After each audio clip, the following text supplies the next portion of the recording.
U vrijeme zagušenosti raznim promotivnim porukama i reklamama, doprijeti do kupca za poduzetnike nije nimalo lagan zadatak. Isti stoga traže nove i inovativne načine kako poruku poslati na pravi način i u prave ruke. A taj inovativan način reklamiranja osmislila je Hrvatska pošta uslugom Pametna pošta. Pametna pošta je usluga koja našim poslovnim korisnicima omogućava ciljano reklamiranje, odnosno ciljanu distribuciju promotivnog materijala. Pametna pošta je zapravo poladresirani, kuvertirani materijal koji se dostavlja u poštanske sandučiće korisnika. I po tome se uvelike razlikuje od neadresirane pošte, odnosno letaka i brošura koji najčešće završavaju u kanti za smeće. Uslugu je prepoznala i tvrtka koja se bavi prodajom autodijelova te gospodarenjem opasnim i neopasnim otpadom.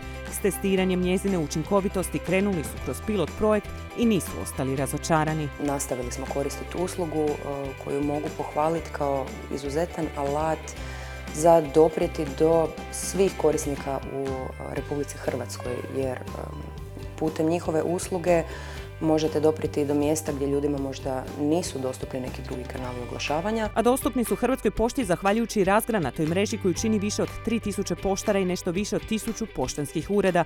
Uvjerili su se u to u Cijaku kada su putem Pametne pošte reklamirali uslugu prikupljanja akumulatora. Kako smo htjeli i podići svijest o važnosti zbrinjavanja baterija, o samoj opasnosti nepropisnog zbrinjavanja, imali smo pozive iz ruralnih sredina gdje bi ljudi ostavili hrpu toga iza kuće u šumi, kiselina se ulijeva u tlo i slično. Putem Pametne pošte smo zapravo, vjerujemo, jer smo vidjeli rezultate, uspjeli doći do svih naših građana. Potvrđuje to i brojka prema kojoj više od 80% primatelja kuvertiranog materijala pokazuje zanimanje prema promoviranim proizvodima i uslugama.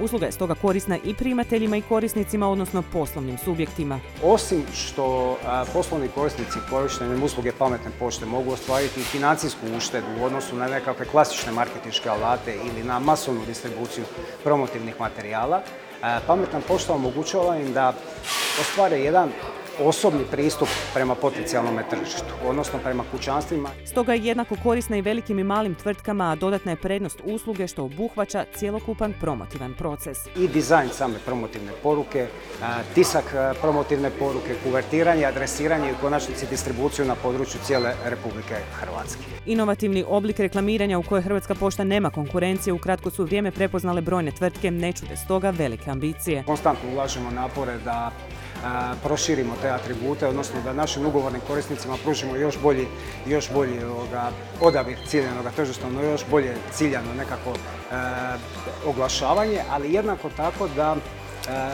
taj osobni pristup zamijeni masovni pristup. Jer osobni pristup daje bolje rezultate. Tako će već ove godine najveći davatelj poštanskih usluga u Hrvatskoj dostaviti 3 milijuna poluadresiranog promotivnog materijala, dok već u 2020. očekuju rast od 60%.